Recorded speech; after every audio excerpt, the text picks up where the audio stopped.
6:18, 20 degrees outside. Welcome back. We have now with us a panel of voters to weigh in on last night's gubernatorial debate. Larry Baker and Stephanie Taylor say they're both supporting Republican Mike Dunleavy for governor, while Tasha Hatch and Paul Honeman support Democratic candidate Mark Begich. And here in the middle, we have Ariel Baines, an undecided voter, undecided that is as of last night. Thank you all so much for being here. Now, Ariel, I want to start with you because I wonder, was there anything that you heard in the debate last night that persuaded you one way or the other? Well, it was interesting hearing about the PFD, and I just wondering about the ramifications of paying out a whole bunch of money all at once to the citizens of the state. And was there a message that you heard on either side that really resonated with you last night? I guess hearing from Mark Begich was, he seemed a little more well-versed in addressing kindly to the public. And interesting, we heard them both say they want to enshrine it in the Constitution. Yeah.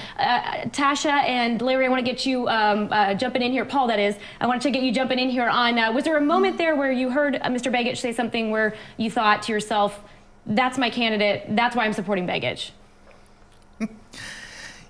Yes, when he referenced for more information to go to his website, where I've been to his website before to see his comprehensive plan. So to not just say, oh, I have a comprehensive plan, but I only have a minute, here you can see the extensiveness of it. I really enjoyed that. And for me, I watched, particularly on that question, where he explains taking $6 billion from the earnings reserves is really going to short-sightedness going into the future. So it not only impacts the government's budget, which means a whole lot of cuts where I didn't hear from either one of them specifically where they would like to cut if necessary, but that's all we hear from Mike, whereas with Mark, he's talking about strategies and plans going forward. Larry and Stephanie, what about you on the other side there? Anything from Mr. Dunleavy that really resonated with you that made you think, that's my candidate? The thing that I like about Mike is that I feel like he really speaks from the heart. He understands the issues, and as he talked about the PFD in particular, the thing that I kept thinking about was the fact that prior to about 10 years ago, the PFD was just left alone. The only thing the governor ever had to do with it was to tell us how much it was going to be. So the idea of taking this money out to pay out the difference that hasn't been paid in the past was money that was supposed to come out of it in the first place. So it just seems, I've been in this state for over 40 years, and it seems like we've had PFDs from in the 2000s to, I remember one year it was as low as $300. And so it's not about necessarily making sure that they're big, but just making sure that they continue. And I think what Senator Dunleavy wants to do is just to right the wrong that has been done to Alaskans. What about you, Larry? You agree with that? Well, I take a little bit of different focus, actually, and the thing that the debate that really concerned me more than anything else was actually Mark's position on yes on one. I think that in my 50 years, and I've been in Alaska, that is the most devastating piece of proposition that I have ever seen, and has the huge impact. If we don't defeat that, you know, the PFD will likely go away, because I was discussing with someone from Alaska Pipeline the other day. That ramification of that is just overreaching, and the permitting that has to go on the Alaska Pipeline that actually brings the pipeline to current status, and there's all these permits that could shut down the pipeline. It has the potential of really devastating the state. So for you, ballot measure one is really the issue there that really kind of made the debate. Ballot measure one is absolutely the worst thing that I think could ever happen to this state, and there's clear differences there. Mark says he's all for it. And Dunleavy clearly against it. We saw he had a button on last night. Yeah. Larry, we have to go to break here, but when we come back, I want to ask all of our panelists if there was anything that they heard from the other side that they liked. We'll be right back. Welcome back. We're continuing our discussion of KTVA's gubernatorial debate with our panel of voters. In support of Democrat Mark Begich, we have Tasha Hodge and Paul Honeman. And in favor of Republican Mike Dunleavy, we have Larry Baker and Stephanie Taylor. And Ariel Baines joins us as an undecided voter. Thank you all again for being here. Now, Larry and Stephanie, we've been talking about what you liked that you heard from Mr. Dunleavy. Was there anything that you heard that you liked from Mr. Begich? Well, actually, I've known Mark since he was a child, and he grew up in my neighborhood. He said last night on the debate that he grew up in East Anchorage. He actually grew up in Midtown, just 3 doors down from me. So I've known him a long time, and I've known both of the candidates a long, long time. And I look at the issues rather than individuals, because in Alaska, we know everybody. Is there an issue that you did like Begich's stance on?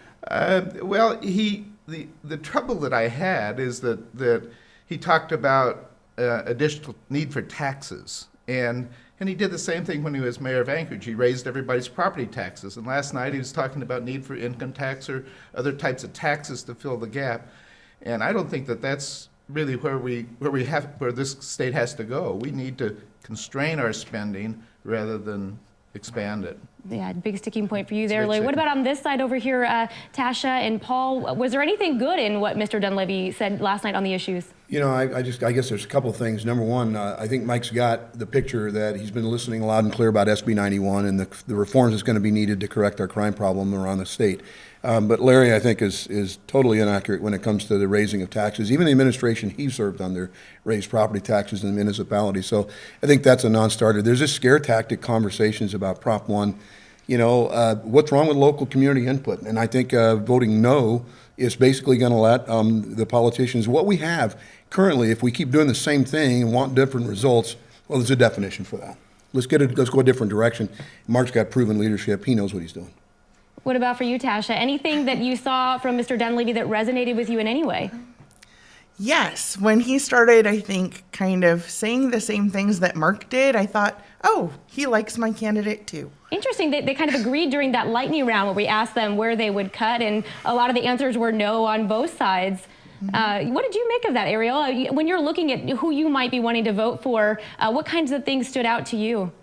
I really appreciate that both of them were going to be tough on crime. I live in Fairview, so I think the first night I moved in, I heard gunshots down the street. So just the fact that they recognize that there's a need for that in the state, and I was kind of hoping they'd address more the need for a detox in Anchorage, especially. I know that's a pattern in Anchorage that needs to be addressed. How helpful, when you're trying to decide who you're going to vote for, how helpful do you think these platforms are with the debates versus other ways that you may be getting information about the two candidates? I really, anytime you get information, especially from both sides, rather than just talking to one person at a time, it's really beneficial to figuring out what's important to you and how you're going to vote. Do you have a favorite moment from the debate? It got kind of interesting in there in the middle when they were when Dunleavy kind of said something about Mark making millions or something in DC, and that's when things get real. Like you see, these are real people with real emotions, and it's nice to see that they're real people and ready to make a difference and fight for what they believe in. So after this debate, Ariel, are you still an undecided voter at this point? Yeah, I'll do a little more research, I think. Get with us. But after. yeah. We'll help you on that. I think I can see benefits to both sides as of right now. I wish that we had more time. Thank you to all of our panelists for joining us this morning. And of course, Election Day coming up very quickly on Tuesday. And in a potentially close race like this, every vote really does count. So get out there and vote. Again, Election Day this Tuesday.